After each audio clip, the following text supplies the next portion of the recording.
Good evening, I'm Dike Rostant. Welcome back to the TTT News. How independent are we?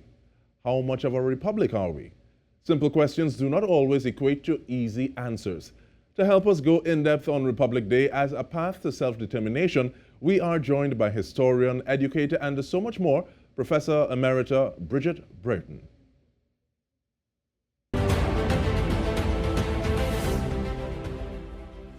Thank you once more for joining us, Professor Brereton, and we wish you Republic Day greetings. But I want to start with from the ground up. Thank you, and possibly the question of the entire time we have together. How important is becoming a republic to Trinidad and Tobago's self-determination process? Well, thank you for having me, DK, and hello to your viewers. Of course, what I'm giving you will be my personal view, and not everybody will agree with it. In my opinion, the transition after independence to republic status was primarily a symbolic move, a development in the realm of symbolism. As you know, what it meant was that whereas between 1962 and 76, Queen Elizabeth II was head of state, and the Governor General, it was Sir Ellis Clark, was her representative. By the 1976 Constitution, however, we ceased to recognize Elizabeth II as head of state. She was no longer Queen of Trinidad and Tobago. Instead, our head of state would be a president, and the Constitution laid out how the president was to be elected. So what it meant was severing an important but primarily symbolic constitutional link with the former colonial power, Britain. I say primarily symbolic because although of course I recognize that the 76 Constitution is different from the 1962 Constitution. Now, I'm not a constitutional expert, but I do recognize, of course, that the 76 Constitution gives the president powers that the Governor General had not had. For example, to appoint commissions in his or her own discretion, etc. So there were some constitutional changes. But by and large, it is my view that the transition to republic was a change symbolically for the most part. Symbols are important. So I'm not saying it wasn't important. I'm saying it was a change of symbol more perhaps than a change of substance. But some people would say that symbol is the site of the struggle. So sometimes looking at where you want to go and you have that symbolism and saying, okay, well, we have this symbolism to help remind us of the journey that we want to take. Do you think that helps in any way in terms of moving towards a nation that is self-determined? And I'll also add on, what are some of those factors of self-determination that you think we should be looking forward if we say, okay, well, these are the indicators that we're on the right path? Right, so that's two very big questions. The thing is, symbols are important. And I do think the move to republic status was the right move. I agree with it. I think it is important that our head of state should be not a beloved but remote person in Britain, a hereditary monarch, but a person born and raised in Trinidad and Tobago, a person who looks like most of us. And therefore, in the eyes of people, particularly young people, it's a post to which he or she can reasonably aspire, which was certainly never the case if our head of state had remained the Queen. So yes, that is important. I agree. You said, what are the other things, perhaps, I'm paraphrasing you, that can be done to enhance our move to self-determination? I want to ask you a question, or I will ask a rhetorical question. Is there any evidence that We, since 1976 in Trinidad and Tobago, have been more independent, more capable of managing our own affairs, more self-determining, I'm using your phrase, than, for example, Jamaica. Jamaica is not a republic. Elizabeth II is the Queen of Jamaica.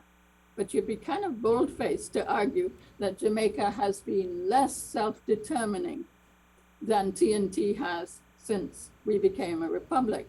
For that matter, Canada is not a republic. Australia is not a republic. And these two great nations, obviously, are completely self-determining, but for complicated reasons, up to now, have opted to remain with the Queen as their head of state. So we need to think about that. Now, if you would indulge me, because maybe this is a little pet issue of mine, when we severed the link with the Queen, by the way, of course, we did remain in the Commonwealth, as the great majority of former British colonies have done. So we do recognize the Queen as head of the Commonwealth. But when we severed the link with Britain, which made her our head of state, we did not sever all important links to the former colonizing power. And I want to raise, with your permission, the Caribbean Court of Justice issue. As you know, Trinidad and Tobago, republic since 1976, has chosen not to end appeals to the law lords of the Privy Council. That's Her Majesty's Privy Council, the law lords who sit in London, still our final court of appeal. We have chosen not to accept the Caribbean Court of Justice as our final appeal court for civil and criminal matters, although we are a republic. Now, it seems to me that the constitutional link which makes law lords in London our final court of appeal, in some ways is more substantive and less ceremonial or symbolic than the previous link which made the Queen our head of state, which we severed in 76. It does seem to me that in some way, in many ways, the logical follow-up from Republican status would have been much later, because the Caribbean Court of Justice didn't exist in 1976, but much later, when it was established, the logical follow-up of republicanism would have been to end appeals to the Privy Council and accept the CCJ. Interestingly, the two first countries to make that step, one was a republic, Guyana, and one was a monarchy, Barbados. Yes, I know Barbados is about to become a republic, but when Barbados, many years ago, opted to end appeals to the Privy Council, it was still a monarchy. The Queen was still head of Barbados. So I want to say that there's at least one other very important constitutional tie with the United Kingdom, which we have decided to maintain. And I think that perhaps we should wonder whether that is compatible with full republic status. And definitely that is something that I want to speak about on the other side of the conversation. But it is very interesting that you raised the point of Barbados, and we also get into Barbados after the break. But looking at 1976 to 2001, when this idea of the CCJ will actually have come across through the revised Treaty of Chaguaramas, to 2021. And it seems as though some things remain the same in ways that we may not even realize or think about. But we will resume the conversation after this break. We are speaking about Republic Day, and Republic Day as a milestone or a marker towards the journey of self-determination with Professor Emerita Bridget Brereton. Stay with us. We'll return with more.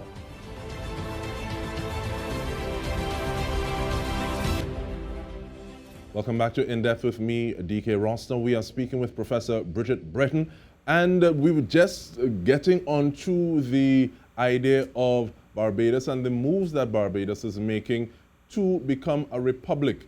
And I'm wondering, how do you look at this, Professor, And I'm grateful, one, you said that you're giving us more your perceptions, and two, you are steeped in the history and the narrative to see what kind of trends, how things correlate, and help us make more sense of this.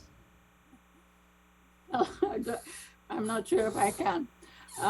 First of all, isn't it remarkable that Barbados, with its famous reputation as Little England and its evolution as a colony that was never anything but British.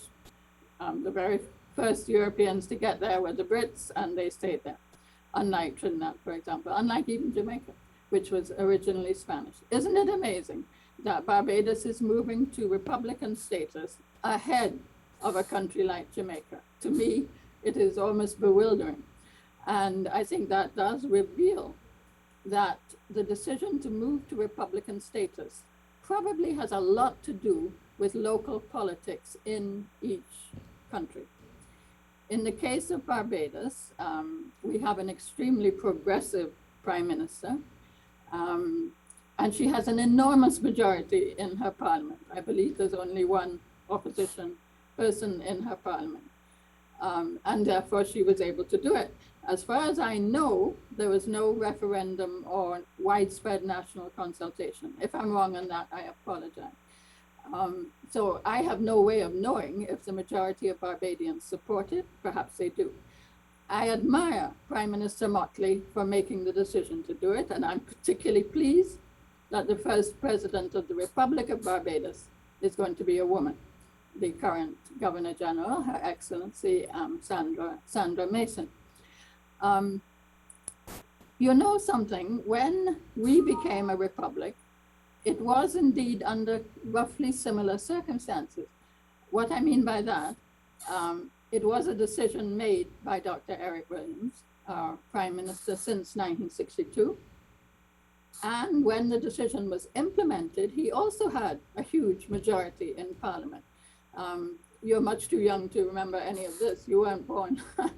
But in 1971, there was a famous boycott of the election, the no vote campaign. And the result was, it wasn't Dr. Williams's doing. There was a parliament in which I think there were only one or two opposition members. In 1976, there was no consultation, no widespread national consultation, no referendum. No election had been fought on the issue, should we become a republic, but Dr. Williams believed we should, had a majority, had support obviously of his cabinet, had critical support of his Governor General, Sir Ellis Clark, who, as we all know, was the principal author of the 1962 Constitution and also, I believe, of the 1976 Constitution. So I'm saying a lot depends on local politics. I am sure there are reasons why, particularly the now opposition party in Jamaica, which is traditionally progressive, did not use its long periods in power to move Jamaica to Republican status. I really don't know. So I think a lot depends on local politics. I admire Prime Minister Motley's decision. I think it will do a great deal for the reputation of Barbados, but I want to repeat the point, Dike, that long before this event, Barbados cut the important constitutional tie which made the Privy Council Barbados's final court of appeals. Long before, Barbados and Guyana were the two first nations to accept the CCJ. The other two that subsequently did it were Belize, which is a monarchy, and Dominica, which is a republic. So, you know, historical developments are always very unique, very local, very specific. We have to look at all the factors that made Barbados into a republic, will become in November, made TNT a republic, but has not yet turned Jamaica, Canada, Australia into Republican status. But Professor, how much of that from your view is politics? How much of it is that perfect storm that you would have outlined in terms of the amount of, the sheer amount of power that you would have had to be able to move something like that, and how much of it is personality versus policy? Because I remember Martin Carter saying the more people of our time we are, the more our time will be. Is it that, and you say you admire the Bajan Prime Minister, Mia Motley, and there have been people anecdotally who they've adopted her, as it were, calling her Auntie Mia, yes, show them this is how we should do it. Is it that if someone else were there, do you think they would be taking this route? I don't know enough about the specifics of Barbadian politics to answer that. It is clear she is a very progressive politician. That is abundantly clear. And I certainly have the impression she is very much in control of her cabinet. I know she's in control of her parliament because, as I said, I believe she has almost, I think there's one opposition member. So I really can't say. In our case, TNT, the ideology of Eric Williams was obviously extremely important, as well as the fact that he happened to have no viable opposition in Parliament in 1976 when he implemented the change. Dr. Eric Williams was, of course, strongly anti-colonial, and that would have moved him in the direction of Republican status. But you know, people are very complicated. Not everybody remembers, not everybody knows that Dr. Williams accepted the prestigious invitation to be a member of Her Majesty's Privy Council. And that is why it was an honor that was extended just to a few long-serving Commonwealth Prime Ministers. And Dr. Williams, of course, was a very long-serving Commonwealth Prime Minister. He accepted the invitation, and that's why his official title was the Right Honorable Dr. Eric Williams. Right Honorable, it's the honorific which you use to address members of Her Majesty's Privy Council. So think about that. He engineers Republican status. I think he was right to do that, but he accepted that invitation, and to the end of his life, he was indeed a member of Her Majesty's Privy Council. And with that in mind, and you speaking about the fact that individuals can be as complex as all get out, looking at a chapter that you would have authored in the Souls of Black Folk, I believe, and speaking about dominant and subculture dynamics, do you think some of those dynamics would have shifted enough in terms of from 76 to 2021, and even in these 2 years looking at the pandemic, to help us make some of those severances towards a truer state of republicanism? Well, I'm sure things have changed a lot. I know things have changed a lot. I remain convinced that the most important substantive move that TNT can do in that direction is to accept the CCJ as our final court of appeal. But of course, the thing is complicated. All the fascinating and important debates we've been having over the last few years, symbolized by Christopher Columbus, but that's just a shorthand, because those are really debates about how we should interpret our history, how we should remember our history, who we should glorify, who we should not glorify.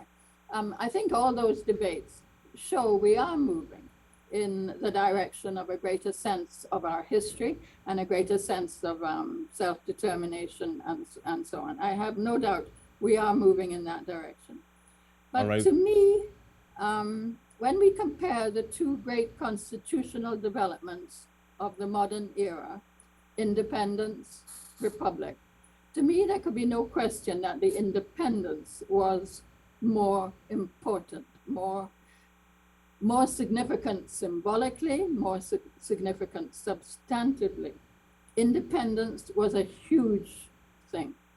Remember, this was happening all over the former colonial world. Many of the former colonies have not opted to go for republicanism, but they all opted for, well, not all, but nearly all of them opted for independence. And in terms of independence being the huger thing, sadly, our time, and I'm very glad that you curbed my enthusiasm and said, well, those amount of things that you want to talk about, definitely we will not have the time to speak about them. But we want to thank you so much for giving us pause, making us think, and asking us how truly of a republic are we, and we want to thank you once again for making the time. So thank you very much, Professor Brereton, and on behalf of the TTT team, I'm Dike Rostant. This has been In Depth. Thank you for joining us.